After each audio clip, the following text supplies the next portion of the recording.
DWALFM, Radyo Totoo, CMN, Batangas.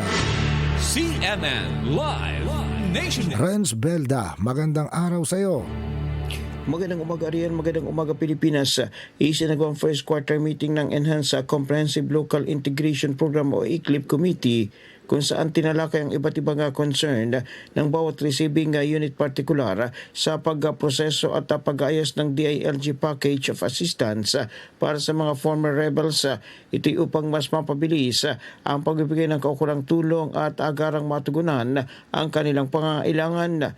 Tinalakay ang accomplishment ng nakaraang taon ang mga kasalukuyang updates at ang 2026 Implementation Plan. Kabilang dito ang dokumentasyon, benepisyo at programa ng pangkabuhayan para sa mga dating rebelde.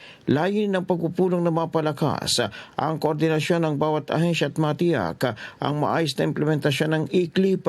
Ang gawain ito ay isakatuparan sa pakikipagtulangan ng ICLIP Committee sa panguna ni Police Brigadier Arcadio Ronquillo Katuwang, ang Provincial Social Welfare and Development Office of PSWDO sa pamuno ni Ms. Ethel Luistro, RSW, at ang pamahalang panalawigan ng Batangas sa ilalim ng pamumuno ni Governor Vilma Santos Recto. Mula sa DWALFM 95.9, ito si Renz Belda ng CMN Batangas nagulat live para sa CMN Pilipinas. CNN Live Nationwide. Maraming salamat Renz Belda mula po sa impilan ng DWALFM, ang Radyo Totoo, CMN, Batangas.